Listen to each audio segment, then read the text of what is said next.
나라와 민족을 위해서 기도하시되 안보를 위해서 기도하시고 또 경제를 위해서 기도하시고 이번에 이제 베트남에서 열리는 또 북미 대학이 성공적으로 정말 하나님의 은혜 가운데 잘 열매 맺을 수 있도록 강권적으로 우리가 기도해야 됩니다. 그리고 여러분 섬기는 교회를 위해서 기도하시고 또 담임 목사님을 위해서 기도하시고 또 오늘 말씀이 하나님 나의 말씀이 될 수 있도록 다 같이 기도하시겠습니다.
화요일 밤 저녁 예배로 하나님께 영광 돌리겠습니다.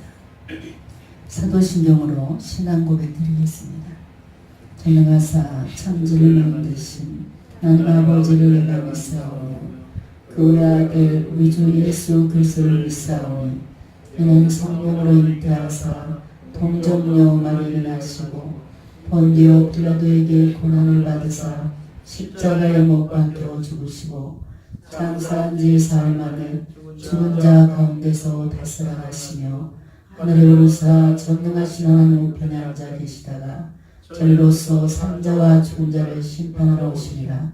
성령을 믿사오며 거룩한 공예와 성도가 서로 통하는 것과 죄를 사하여 주시는 것과 몸이 다시 사는 것과 영원히 사는 것을 믿사옵나이다. 아멘.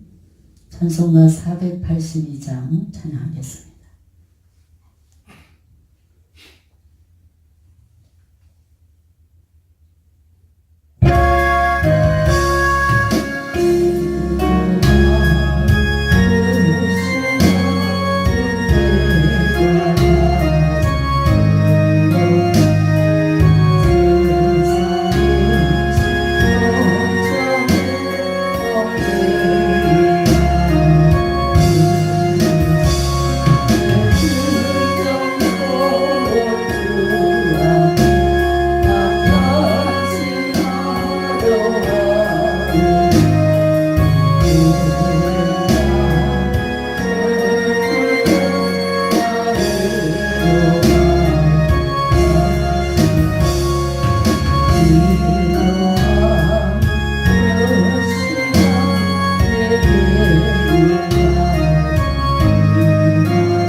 오늘의 성경 말씀은 마태복음 6장 9절로 13절 말씀을 보시겠습니다.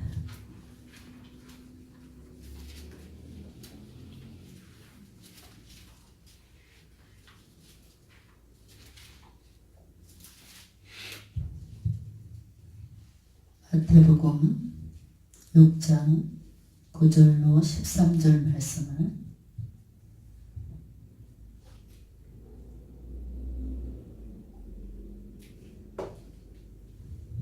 제가 한 절, 여러분이 한 절 교독하겠습니다. 그러므로 너희는 이렇게 기도하라. 하늘에 계신 우리 아버지여, 이름이 거룩히 여김을 받으시오며 나라의 마음이여 뜻이 하늘에서 이룬 것 같이 땅에서도 이루어지이다. 오늘날 우리에게 일용할 양식을 주옵시고 우리가 우리에게 죄 지은 자를 사하여 준 것 같이 우리 죄를 사하여 주옵시고 우리를 시험에 들게 하지 마옵시고 다만 악에서 구하옵소서. 나라와 권세와 영광이 아버지께 영원히 있사옵나이다. 아멘. 기도하겠습니다. 인간의 생사복을 주관하여 주시고 저희들에게 늘 소망을 주시는 주님 감사합니다. 사랑의 주님, 세속에 물든 마음과 생각 이대로 가지고 주님 앞에 나왔습니다. 이 시간 저희들의 생각을 정돈시켜 주시고 세속에 물든 마음을 정결하게 씻어 주시사 주님께 묶여 지낼 수 있는 영적인 사람으로 거듭나게 주님 도와 주시옵소서. 오늘도 마음의 짐을 지고 나온 성도님들 말씀을 통해서 쉼을 얻게 하여 주시고 성령의 능력으로 채워주시사 소망 있는 삶을 살아갈 수 있도록 주님 날마다 붙잡아 주시옵소서. 감사드리며 우리 주 예수님의 이름으로 기도했습니다. 아멘. 할렐루야. 오늘 말씀은 너희는 이렇게 기도하라 라는 말씀으로 은혜를 나누겠습니다. 오늘 본문에는 그 유명한 주기도문이 나오고 있습니다. 이는 예수님께서 제자들에게 유대 종교 지도자들의 외적인 기도와 구별되는 진정한 기도의 모범을 가르쳐 주신 그런 것으로 초대교회 시대부터 오늘날까지 이르기를 많은 성도들에 의해서 반복되는 암송되고 있는 가장 이상적인 기도 모델이 바로 주기도문입니다. 오늘날 예수님께서 제자들을 데리고 이제 기도하실 때 제자들이 예수님의 산에 올라가서 기도하시는 모습을 보고 너무나 그 모습이 아주 환상적이었습니다. 그리고 기도하고 일어서시는 주님의 그 영광스러운 모습, 거룩하고도 신비로운 모습을 보면서 제자들은 자신들도 기도하고 싶은 생각이 들었고 또 기도의 갈증을 그때 느꼈습니다. 그래서 누가복음 11장에 보니까 예수님의 제자들이 예수님께 막 달려옵니다. 그리고 세례 요한이 그의 제자들에게 가르쳐 주셨던 것처럼 자기들에게도 기도를 좀 가르쳐 달라고 예수님께 간절히 요청을 합니다. 이 요청을 듣고 주님께서 가르쳐 주신 기도가 바로 조금 전에 우리가 성경에 읽었듯이 주기도입니다. 물론 이는 주기도로 불리지만 사실은 주님의 기도가 아닙니다. 바로 이 기도는 우리들의 기도입니다. 주님은 이 기도문에서 우리의 죄를 사하여 주옵시고 라고 우리들에게 기도를 가르치고 있습니다. 이것은 죄가 없는 예수님께는 적용되는 기도가 아닙니다. 바로 우리가 죄인입니다. 그래서 예수님은 절대로 죄인이 아닌데 이 기도를 우리에게 가르쳐 주시는 것은 우리가 죄인이기 때문에 우리의 죄를 사하여 주옵시고 매일 용서의 기도가 필요한 것이 바로 저와 여러분인 줄 믿으시기 바랍니다. 그러므로 주기도는 우리가 하나님의 백성으로 합당한 삶을 살기 위해서 하나님께 구해야 되는 우리들의 기도인 줄 믿으시기 바랍니다. 주님은 제자들에게 기도를 가르치시면서 이렇게 기도하라 이렇게 말씀하십니다. 그렇다면 이 주기도문 속에 나타난 기도의 의미는 도대체 무엇일까? 우리는 이 시간 주기도문을 통해서 기도의 의미를 한번 생각해보고 하나님께 바른 기도를 드릴 수 있는 계기로 삼으시길 주의 이름으로 축원합니다. 주기도문은 하늘에 계신 우리 아버지요 라는 문구로 시작됩니다. 이 기도의 대상을 가르치는 것을 볼 수 있습니다. 기도의 대상은 물론 하나님이십니다. 그런데 우리는 여기에서 예수님께서 우리의 기도의 대상인 하나님을 우리의 아버지라고 이렇게 가르치고 계십니다. 아마도 제자들은 기도의 대상이신 하나님을 향한 이러한 호칭에 대해서 적잖은 그런 충격적인 그런 모습으로 받았을 겁니다. 왜냐하면 그 당시 사람들에게 있어서 하나님을 감히 아버지라고 부를 수가 없는 그런 시대였습니다. 구약 시대에 있어서 이스라엘 백성들이 하나님을 지칭하는 호칭은 보편적으로 이제 여호와입니다. 이 호칭은 하나님께서 모세에게 스스로 이제 계시다는 그런 이름으로 가르쳐 주셨습니다. 그런데 이 하나님의 이름은 너무나 거룩한 이름이기 때문에 이스라엘 백성들은 이 이름을 입에 올리는 것조차도 두려워했습니다. 그래서 성경을 읽다가 여호와라는 이름이 나오면 그냥 건너뛰거나 아도나이 이렇게 고쳐 읽었다고 합니다. 때문에 훗날 이스라엘 백성들은 여호와라는 호칭에 대한 그런 발음조차 잊어버릴 정도로 여호와라는 이름을 두려워했습니다. 성도 여러분, 이스라엘 백성들이 이렇게 하나님의 이름을 부르는 것조차 어려워했던 것은 무엇을 의미하겠습니까? 이는 그들이 하나님을 자기들과 굉장히 먼 데 계신 하나님, 가까이에게는 너무나 먼 거룩하신 분, 이렇게 생각하기 때문에 감히 여호와라는 이름을 부를 수 없었던 것을 볼 수 있습니다. 즉 그들은 하나님을 두려운 분으로 여겼기 때문입니다.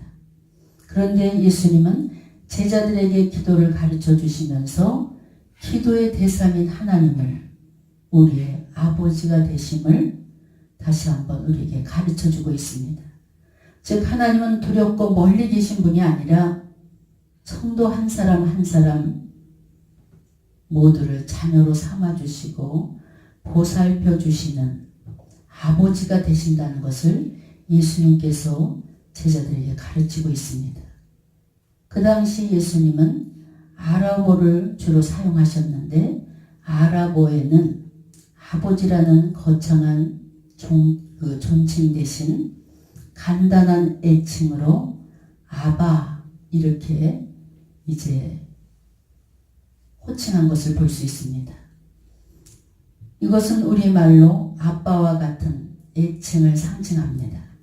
예수님께서 하나님을 하늘에 계신 우리 아빠 이렇게 아주 애칭으로 부르신 것입니다.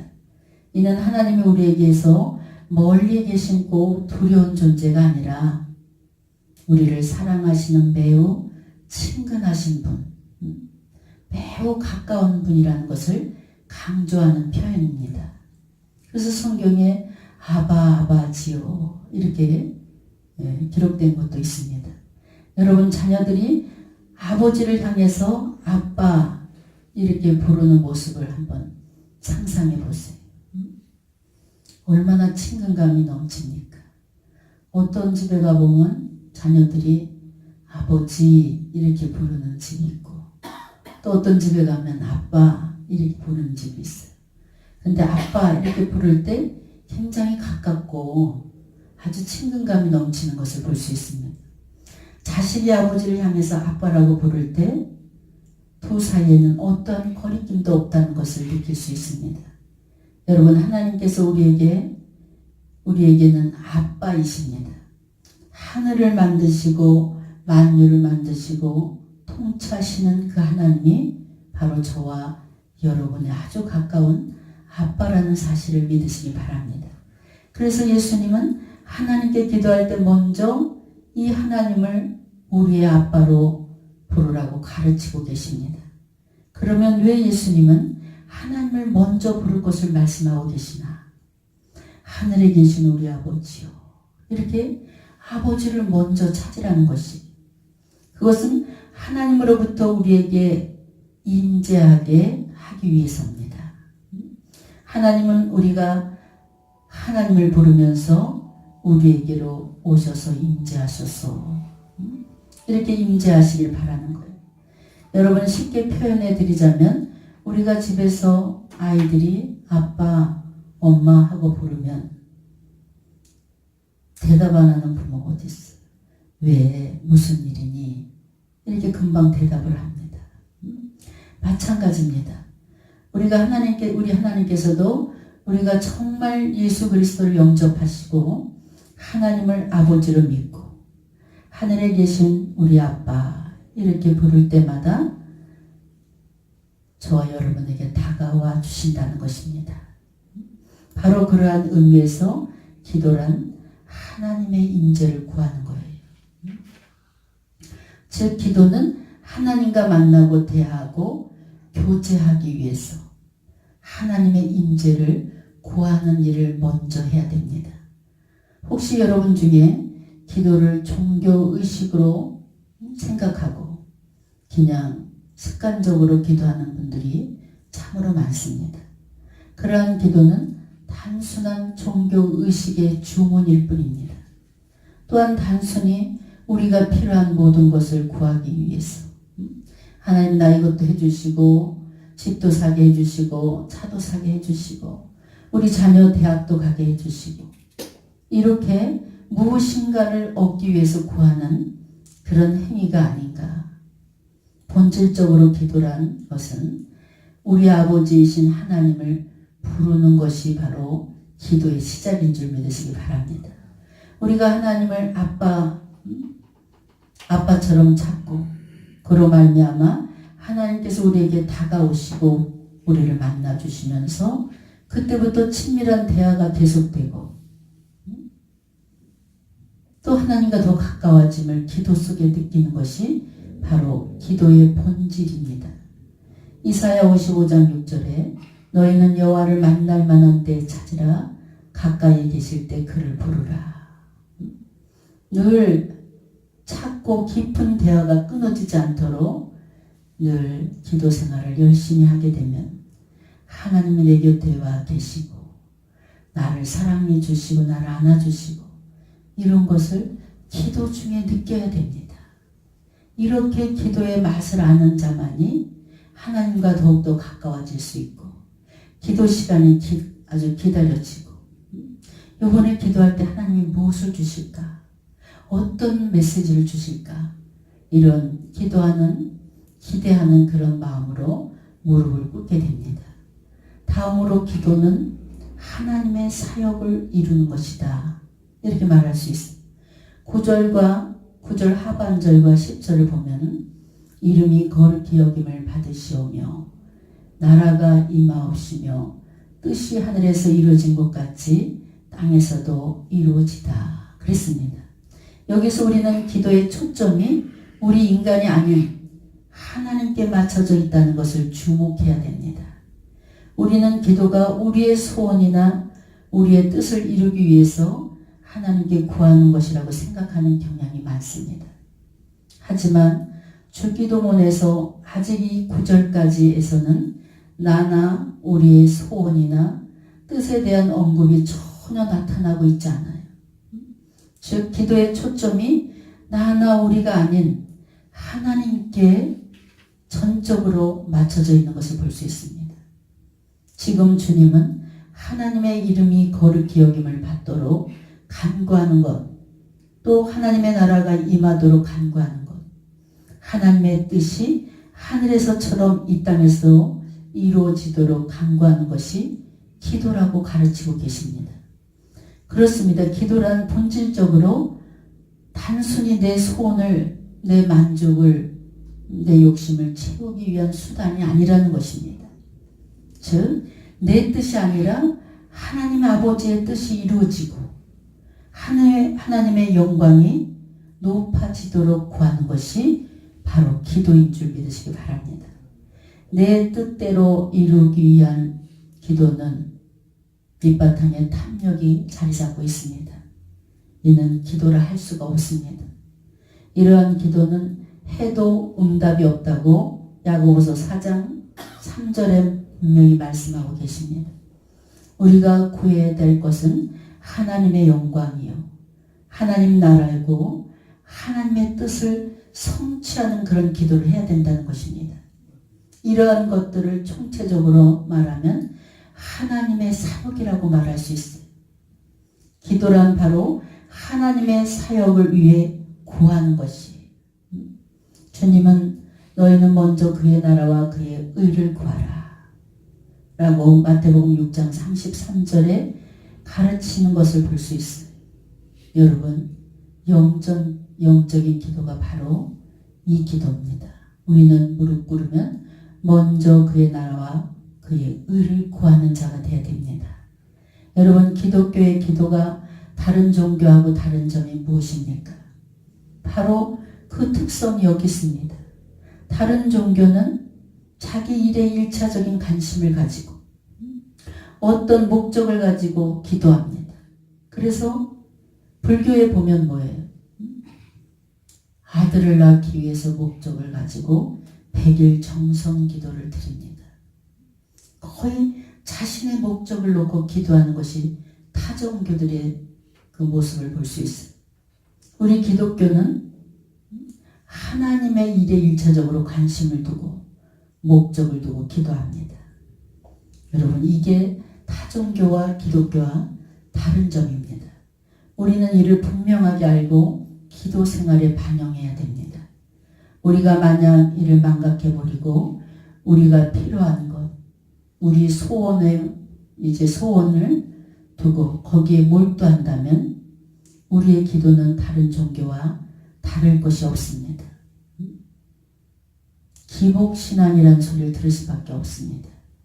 성도 여러분, 이제 이 세대를 본받지 말고 오직 마음을 새롭게 함으로 변화를 받아 하나님의 선하시고 기뻐하시고 온전하신 뜻이 무엇인지를 분별하도록 하라. 로마서 12장 2절에 말씀하고 있습니다. 간절한 마음으로 진실한 마음으로 고백하는 그런 기도 생활이 내 몸에 젖어 있어야 됩니다. 그래서 우리는 직장을 놓고 기도해도 내가 가는 직장에 하나님의 뜻이 이루어졌으면 좋겠다. 또 사업장을 열 때도 사업하시는 분들이 굉장히 많이 옵니다. 우리 실로암 기도원은 뭐예요? 사업하시는 분들을 굉장히 많이 보냅니다. 근데 그분들의 특징을 보면 성공한 사람과 성공하지 못한 사람이 딱 구별이 돼요.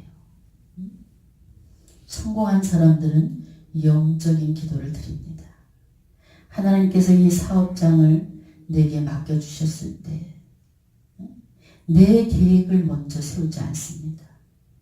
성공한 사람들은 하나님의 계획을 먼저 세웁니다. 그리고 이 사업장에서 하나님의 뜻이 이루어지기를 기도합니다. 이럴 때 100% 이 사업장은 번창하게 되어 있고 하나님께서 개입해 주시는 줄 믿으시기 바랍니다. 여러분들이 아무리 원대한 꿈을 가지고 계획을 세우고 기도한다 할지라도 그 계획 속에 여러분의 계획이 하나님 계획 속에 들어가야 돼요. 근데 여러분 계획 속에 하나님을 끌어들이면서 기도를 하는 거예요. 잘못된 기도 방식입니다. 그래서 우리는 직장을 주셨을 때도 하나님 나를 여기 왜 보내셨나? 하나님의 뜻이 무엇인가? 여기서 이 영혼을 보내라고 나를 건지라고 나를 보내셨구나. 이것을 빨리 발견하는 자는 그 직장에서 인정받고 사랑받고 편안한 직장 생활을 할 수가 있습니다. 사업장도 마찬가지로 하나님이 여기에서 사업장에는 사업장 하나 세워주시면 많은 영혼들의 삶의 터전이 거기서 열립니다. 그러면 원주인은 무슨 일을 해야 돼요? 그 영혼들을 잘 거두는 일을 해야 돼요. 또 사랑을 베푸는 일을 해야 돼요. 그리고 거기서 수익금을 가지고 하나님의 뜻에 합당한 데 사용하면서 하나님의 영광을 높여드리는 선교센터를 만들려고 노력하면 하나님께서 물 붓듯이 부어주시는 줄 믿으시기 바랍니다. 여러분, 끝으로 주기도문에서 배울 수 있는 기도의 의미는 하나님의 도움을 구하는 거예요. 기도문의 전반부의 초점을 보세요. 주기도문의 전반부는 하나님께 맞춰지고 있어요. 그러나 후반부에는 그 초점이 인간에게 맞춰지고 있는 것을 볼 수 있습니다. 우리 인간은 너나 할 것 없이 모두가 연약한 존재입니다. 그래서 하나님의 도우심에 손길이 없으면 제대로 살아갈 수 없는 나약한 존재들입니다. 그러므로 우리에게 필요한 것을 하나님께 날마다 구해야 됩니다. 하나님께 구하는 것은 뭐예요? 우리들의 의무인 줄 믿으시기 바랍니다. 똑똑하고 그 분야에 너무나 잘 알아. 내가 이 기계를 개발했어. 그래도 하나님께서는 내가 이쪽에 달란트를 갖고 있어도 모르는 척하고 하나님 어떻게 해야 돼요? 이렇게 물어보는 걸 좋아하신다는 거예요. 중요한 것은 우선순위가 무엇입니까? 우리의 기도에서 우선적으로 관심을 가져야 할 것은 하나님과의 일을 관심을 가져야 돼요. 하나님께서 영광 받으시고 하나님의 뜻이 이루어지는데 우리는 관심의 초점을 맞춰야 됩니다. 그러나 그 다음으로 우리의 필요한 데 대해서는 하나님께 구해야 돼요. 그러한 점에서 기도란 하나님의 도우심의 손길을 구하는 것이 바로 기도입니다. 하나님, 이 일을 통해서 나를 통해서 하나님의 뜻이 이루어지기를 원합니다. 이런 기도를 해. 그 대신 저는 지혜가 없습니다. 지혜를 주시고 능력을 주시옵소서. 이렇게 기도하는 자가 되어야 됩니다. 그렇다면 주기도문을 통해서 예수님께서 어떤 면에서 우리가 하나님의 도움을 구해야 된다고 가르치고 있습니까? 첫째로 예수님께서는 오늘날 우리에게 일용할 양식을 주옵시고 11절에 이렇게 이 말씀을 통해서 일상적으로 생존하기 위해서는 하나님의 도움을 구해야 된다. 양식을 얻기 위해서는 하나님의 능력과 하나님의 도우심을 구해라는 거예요. 위에서 하나님의 도움을 구해야 될 것을 분명히 우리에게 가르치고 있습니다. 많은 사람들이 일용할 양식을 얻는 것은 내 스스로 능력이 있어서 내 스스로 구하는 거다. 내 힘으로 구하는 거다. 여러분, 이런 분들이 많아요. 그래서 나는 자수성가했다. 이런 분들이 있어요. 이런 점에서 볼 때 일용할 양식은 스스로 인간의 노력으로 인해서 얻어지는 것은 사실입니다. 그러나 내가 열심히 노력하는 것도 하나님께서 힘을 주셔야 된다는 거예요. 하나님께서 지혜를 주셔야 된다는 거예요. 여러분, 이런 생각은 세상 사람들이 쉽게 말하는 것입니다. 나는 내 힘으로 됐어. 나는 내가 성공했어. 하나님의 자녀들에게 이런 말을 하는 건 은혜롭지 못합니다. 아무리 인간이 노력해도 뛰어난 재주가 있다 할지라도 하나님의 은혜가 없다면 일용할 양식을 얻을 수 없다는 거예요. 아무리 좋은 것을 개발해놨다 할지라도 하나님께서 그에게 섬세한 지혜를 줬기 때문에 달란트를 줬기 때문에 그 일을 이룰 수 있다는 사실을 여러분 기억하시기 바랍니다. 농사도 마찬가지. 어떤 가수원 주인이 올해는 사과도 풍년이고 배도 풍년이다. 얼마나 배가 당도가 높은지 상품 가치가 있고 올해는 정말 아주 그동안 못한 모든 수확을 다 거둘 수 있다. 너무나 만족했어. 그런데 막 이제 수확을 거둘 때쯤, 배를 딸 때쯤 돼서 태풍이 불어버렸어. 아침에 나가보니까 사과배가 다 떨어져 있는 거예요. 하나님께서 자연을 움직이시는 분이 하나님이시죠. 그래서 그가 1년 농사 진 거를 다 낭패를 당한 것을 볼 수 있습니다. 수고가 헛되이 돌아가고 만 것을 볼 수 있습니다. 아무리 기술이 좋아도 일자리가 없으면 아무 소용이 없는 거예요. 어떤 권사님, 우리 아들이 그래도 그 좋은 연대를 나왔는데 취직이 안 돼요. 목사님 취직이. 취직하기가 하늘의 별따기. 연대 나오면 뭐 합니까? 하나님께서 일자리를 주셔야지. 이러한 것을 볼 때 일용할 양식을 얻는 것은 하나님의 은혜인 줄 믿으시기 바랍니다. 하나님께서 건강을 주셔야 일할 수 있고, 지혜를 주셔야 일할 수 있고, 또 일할 자유를 주셔야 일할 수 있습니다. 그러므로 우리는 날마다 우리에게 일용할 양식을 달라고 간구하는 입술이 되시길 주의 이름으로 축원합니다. 기도해야 삽니다. 둘째로 우리가 우리에게 죄 지은 자를 사하여 준 것 같이 우리의 죄를 사하여 주옵시고. 12절 말씀. 이 말씀을 통해서 우리가 사람과의 관계의 평화를 위해서 하나님께 도움을 구해야 돼요. 우리의 인간관계가 왜곡되고 갈등과 미움과 분쟁과 어려움이 생길 때, 우리 인간관계가 틀어지고 이럴 때 살인까지 나는 것을 볼 수 있어요. 여러분, 다른 물질적인 시험도 시험이지만 정말 인간의 시험이 무섭습니다. 그래서 어떤 성도 나왔어. 목사님, 물건은 싫으면 내다 버리지만 사람 싫은 거 어떻게 내다 버릴 수도 없고 고쳐 쓸 수도 없고, 너무나 제가 인간의 시험 때문에 기도가 안 됩니다. 이런 분들이 있어요. 그래서 주님은 평화가 우리 행복을 위해 중요함을 아시고 그것을 위해서 하나님께 간구해라, 이렇게 가르치고 있습니다. 우리가 우리의 죄를 사해 준 것 같이 우리의 죄를 사하여 주옵시고. 이 억지로 안 되는 거예요. 하나님께서 함께 해 주셔야지만 인간관계 속에서 평화를 유지하게 되는 줄 믿으시기 바랍니다. 가정에서도 마찬가지예요. 딱 한 사람 때문에, 한 사람의 이기적인 생각 때문에 가정이 늘 찬바람이 불잖아요. 찬바람이 불고, 어떤 분들은 그래, 가정에 들어가기도 싫다고, 차라리 직장이 더 재미있다. 이건 굉장한 심각한 가정 붕괴 문제예요. 이렇게 인간과 인간관계 속에 평화가 없다면 그것이 바로 생지옥입니다.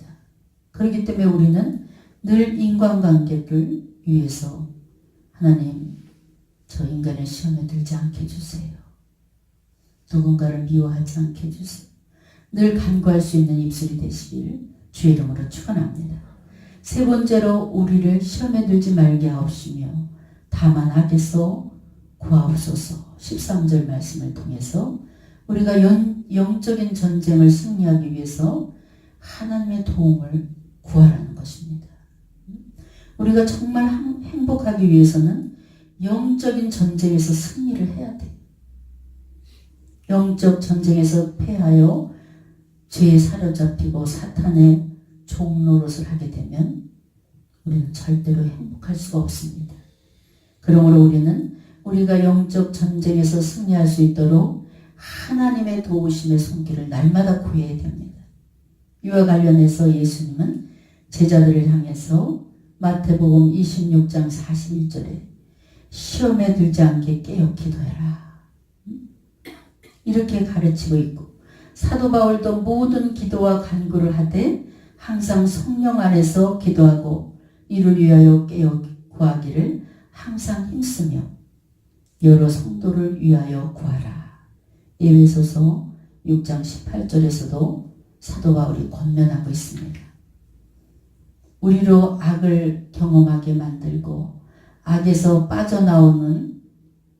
빠지게 만드는 악한 자들의 공격에서 나를 지킬 수 있고, 또 죄악의 구렁텅이에서 빠지지 않게, 죄의 자리에 가지 않게 할 수 있는 그 승리의 비결은 어디 있습니까? 바로 기도로 무장하는 거예요. 기도하지 않아 보세요. 달콤한데 세상 거기에 금방 넘어가 버리고, 반복되는 죄에 또 넘어가 버립니다. 영적으로 무장하지 않으면 지금은 세상이 나를 가만두지 않아요. 여러분, 정말 천국 가는 그 티켓을, 그 믿음의 티켓을 지키기란 너무나 힘든 세상에 우리가 살아가고 있습니다. 그렇기 때문에 우리는 기도로 믿음을 지켜야 돼요. 기도할 때 내 마음이 강해지고 담대해지고 확신 있는 구원의 확신이 생길 때 내 자신을 내가 지킬 수 있다는 사실을 믿으시기 바랍니다. 여러분, 내 자신을 지킬 수 있는 믿음이 돼야 돼요. 누가 나를 망가뜨리는 게 아니라 내가 내 자신을 지키지 못해서 망가지는 거예요. 기도하지 못해서 망가지는 겁니다. 빌립보서 4장 6절에 아무것도 염려하지 말고 다만 모든 일에 기도와 간구로 너희 구할 것을 감사함으로 하나님께 아뢰라. 여러분, 늘 깨어서 기도하지 않으면 아주 작은 일에도 쉽게 시험 들고 교회를 떠나게 되고 교우 관계가 깨지게 됩니다. 이렇게 아주 조그만 일로 어떤 사람은 그냥 교회에서 주차 문제로 교회를 떠난 사람도 있다 그래요. 그것을 보고 아유 저 사람은 뭐 주차 똑바로 대랬다고 저런 일로 조그만 일로 그냥 시험에 들어서 교회를 떠나냐 이렇게 손가락질합니다. 교회에서. 그런데 1년이 지나서 그 사람은 그보다 더 작은 일을 겪고 그냥 교회를 떠나는 것을 볼 수 있어요. 그래서 영적인 면에서는 입찬소리를 할 수가 없습니다. 여러분, 영적 전쟁은 아주 지금도 치열하게 벌어지고 있습니다. 깨어 기도하지 않으면 죄의 종로로 탈 수밖에 없고 죄의 종로로 타는 인생은 뭐예요? 패망의 인생을 살아갈 수밖에 없습니다. 여러분, 우리가 살아가면서 어렵고 고통스러운 일을 당하면 한숨 짓고 이렇게 살아가게 되고 죄의 결과는 뭡니까? 피눈물 나는 걸로 이제 결과가 오는 것을 볼 수 있어요. 죄의 종로로 타면 인생에 아주 쓰디쓴 맛을 보게 되는 것을 볼 수 있습니다. 성도 여러분, 기도하는 자는 절대로 망하지 않습니다. 무너졌다면 또 다시 일어나는 것이 바로 기도하는 자들인 줄 믿으시기 바랍니다. 기도하는 자녀들은 형통하게 열리게 되어 있습니다. 그런 걸 우리는 생활 속에서 수없이 끊임없이 기도를 해야 됩니다. 오늘 우리는 주기도문을 통해서 기도의 의미에 대해서 3가지로 은혜를 받았습니다. 먼저 기도는 하나님의 임재를 구하는 것이다. 여러분, 삶 속에서 하나님의 임재에 계심을 끊임없이 기도 중에 느껴야 돼요. 저도 목회하면서 어려운 일이 왜 없겠어요? 환경과 세상을 보면 한 발짝으로 앞에 나갈 수 없고 인간의 시험으로 말미암아 쓰러질 수밖에 없는 것이 또 목회입니다. 그럴 때마다 어디에서 힘을 얻냐? 강대상에 앉아서 하나님 아버지 이렇게 아주 마음을 다 터놓고 이렇게 기도할 때 그냥 누군가 사랑하는 사람하고 대하는 것처럼 이렇게 대할 때 뭐예요?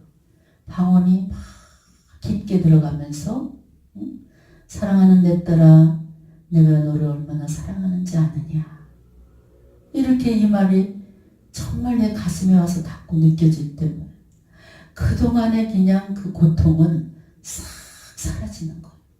어딘가 모르게 힘이 넘치는 것을 느끼게 됩니다. 그래서 여러분, 우리가 교회 나와서 예배드리고 하나님을 찬양하고 이럴 때 내가 혹시나 건성으로 앉아서 하나님을 찬양하고 입술만 뻥긋뻥긋한 이런 찬양을 드리지 않는가? 정말 이 자리에 주님의 임재하심을 느끼고 내 찬양을 받으시는 것을 느끼고 이럴 때 흥분됩니다. 그냥 주님이 내 찬양을 받는 걸 느낄 때 흥분이 되는 거. 기도할 때마다 주님이 말씀해 주실 때 뭐예요? 시간이 흐르면 다 맞아. 그럴 때 하나님은 정말 섬세하신 분이구나. 정확하신 분이구나. 이것을 한번 느껴보세요. 계속해서 시간만 나면 기도하려고 몸부림을 칩니다. 기도하지 못하면 그냥 견딜 수가 없는 거예요. 기도하면 뭐예요? 하나님께서 아주 은밀한 부분까지도 다 가르쳐 주시고 있어요. 이 권사님, 장로님들이, 특히 권사님들이 그냥 무당집에 가는 게, 무속인집에 가는 게 비일비재인 거예요. 왜? 하나님이 금방 대답을 안 해주셨다는 거예요. 답답해 죽겠는데 하나님이 대답을 안 해주신다. 이런 건을 1년에 제가 굉장히 많은 건을 상담받습니다. 자녀 대학 문제로 유명한 철학 박사한테 갔더니 분명히 철학 박사는 올해 S대학에 들어간다는데 못 들어갔다고. 그런 무당집에 갔다 왔다는 얘기를 얼굴색 하나 변하지 않고, 당신은 10년 연단이요. 무속인 집에 갔다 오면 짧으면 7년, 길으면 10년 동안 아주 피나는 아주 연단을 받게 돼 있다. 나 외에 다른 신을 섬기지 말라 그래. 그런 직분자들이 누군 줄 아십니까? 교회에서 직분자들이에요. 권사님, 장로. 어쩔 수 없어서 절하게 됐다. 여기에 대한 응징을 제 보험은 반드시 받게 돼 있는 줄 믿으시기 바랍니다. 왜 하나님께 깊은 기도 들어가 보세요. 주님이 가르쳐줘요. 주님. 또 여러분 목자가 있잖아요. 담임 목사. 상담하면서 목사님 기도해 주세요. 길이요 진리요 생명이신 주님이 그 길을 다 일러주셔요. 근데 오늘날 성도들이 뭐예요? 그렇게 그 길로 가면 빠져 죽는다고 그래요. 당신 그럼 교도소 간다고 그래? 이렇게 다 얘기. 당신 그럼 병원에 입원한다고 그래? 다 인간의 말로 들어. 그렇지만 거기서 깜짝 놀랐어요. 저는 이런 얘기를 우리 가까이 있는 우리 성도들에게, 아, 저 사람 이러다 이렇게 하다가 이런 일이 생길 때, 증인이야, 증인. 들었지, 증인. 3개월 안에 그대로 이루어지는 거. 이렇게 아주 우리들의 안고 일었음을 아시고 생활 전체를 꿰뚫어 보시는 분이 주님이셔요. 그 주님께 깊게 기도해 보세요. 여러분의 길을 인도해 주시고 가르쳐 주시는 줄 믿으시기 바랍니다. 둘째로, 기도는 하나님의 사역을 이루기 위한 간구라 그랬습니다. 여러분, 우리 성도들이 날마다 하나님의 뜻이 이 땅에서 이루어지기를 기도해야 됩니다. 그러므로 여러분의 삶의 목적을 주님께 영광을 돌리도록 기도하세요. 제가 엄청난 연단을 받을 때, 목회자가 바로 되기 직전에 너무너무 살기가 힘든 거예요. 그래서 제가요, 강남 금식기도원에 트럭 밑에다가 여름에 7, 8월 달에 트럭 밑에다가 우리 신우가 싸준 김치에다 밥만 먹으려고 거기다 트럭 밑에다 넣으면 저녁 때 꺼내보면 그게 부글부글 끓어가지고 김치찌개인지 김치인지 몰라요. 얼마나 신지. 저는 아주 신 거를 제일 싫어하는데 그래도 그걸 가난하게 아껴서 가늘게 찢어가고 거기다 밥을 먹던 생각을 제가 목회하면서 계속 그 생각을 하고, 산을, 그 기도원에서 산을 봐도 앞이 꽉 막히고 좌우를 봐도 꽉 막히고 맨날 돈은 땡전도 없는데 반찬 장사를 할까 이거를 할까 저걸 할까 계속 머리만 굴리게 되는 거예요. 그래도 답이 없는 거예요. 답이. 얼마나 막막합니까? 정말 성전에서 기도하면서 너무나 많이 울었어요. 거기다 우리 또 들려오는 소식이 우리 친정아버지 암이라는 소식이 다 들려왔어요. 죽어라 죽어라 하는 거예요. 그때 주님이 분명히 막 울고 기도할 때 너 나를 위해서 뭘 했냐. 정말 금단교에서 열심히 했어요. 총무일을 보면서 그냥 거기 또 할당량이 있어요. 김 이거 팔아갖고 와라. 떡 팔아갖고 와라. 할당량을 또 다 맞추고 떡 팔러 돌아다니고 구역 두 구역 인도하면서 그냥 지금도 생각납니다. 그냥 요리사다 보니까 뭐야 더덕무침 막 할 때 그냥 고추장이 막 다 튀잖아 얼굴에. 이렇게 그 구역 예배 시간을 보면서 막 음식을 해놓는 거예요. 그럼 거기서 택시 불러서 타고 서울까지 오면 35,000원. 예배 끝나고 뭐야 다시 택시 타고 내려가는 거예요. 금요일마다 70,000원씩. 그러면서 두 구역을 열심히 구역장으로 일했어요. 구역장도 하고 여성교 총무 일도 하고 하나님의 일을 위해서 최선을 다했습니다. 아주 당당하게 얘기를 했어요. 히스기야 왕이 나를 생명을 연장시켜달라고 이랬듯이 하나님께 당당히 난 이런 일도 하고 주를 위해서 이렇게 헌신하고 막 못 들은 척하고 주님 너 나를 위해서 뭘 했냐. 또 똑같은 얘기를 주소 섬기고 세 번째 또 질문하시는 거예요. 우리 주님 꼭 세 번 질문하시. 너 나를 위해서 뭘 했냐. 이럴 때 뭐 뭔가 탁 얹힌 것처럼 지금까지 내가 일한 게 다 나를 위해서 했지 주를 위해서 한 게 아무것도 없는 거야. 내가 이렇게 열심히 일하면 나한테 복을 주겠지. 내 자녀들 잘 되게 해주겠지. 집을 살 수 있는 돈을 주겠지. 항상 조건을 걸은 거예요. 근데 주님이 나한테 베풀어 주신 것은 다 공짜예요. 다 은혜예요. 이거를 제가 깨닫고 뭐예요. 예수 믿은 지 오래됐어도 그때 깨진 거예요. 그래서 제가 길을 넘길 정도로 3일 울었더니 나중에 애들이 많이 울은 길을 넘긴다 그러잖아요.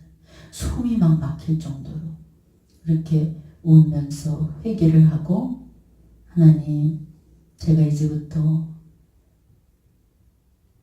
세상에 내려오면 기도원에서 내려오면 인생의 첫 번째 삶의 목적이 하나님의 영광을 위해서입니다.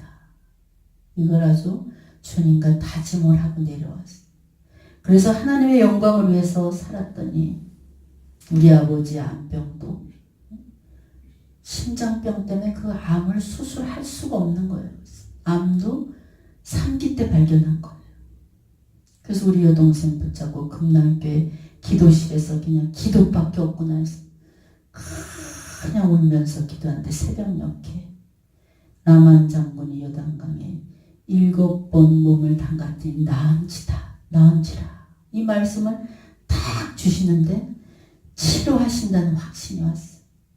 그때부터 주님이 뭐예요? 성도들이 오면 다 성도들을 토막내는 거. 당신은 하나님께 맡긴다니 무엇이며 당신의 영적 상태, 가문에 흐르는 어떤 영, 당신이 지금 무슨 죄를 짓고 있다는 걸까요? 신랄같이 다 보여주시는 이 기도를 통해서. 그러면서 주님이 하시는 말이 믿는 자를 바로 세워라. 제가 맨 처음에 믿는 자를 바로 세워라 할 때 그 말씀을 이해 못했어요. 예수 믿는 사람은 어떻게 목사님이나 바로 세우지? 어떻게 바로 세우나? 하나님이나 바로 세우지? 예수 믿는 직분자들이 엉터리가 80%예요. 기복신앙이 어마어마하게 많아요. 정말 하나님의 은혜 때문에 눈물을 흘리는 자가 하나님 때문에 눈물을 흘리는 자가 그런 기도하는 자가 극히 드물다는 거. 근데 하나님께서 우리에게 영육의 복을 주실 때는 뭐예요? 주님 때문에 진한 눈물을 흘릴 때 그때 만사 형통이에요. 이것을 우리가 깨달아야 됩니다. 여러분, 기도가 끊어지면 영역이 병들게 돼 있어요. 영역이 혼탁해지게 되어 있고 영도 병들고 육도 병들게 되어 있습니다. 기왕 예수 믿은 거 확실히 믿어야 돼요.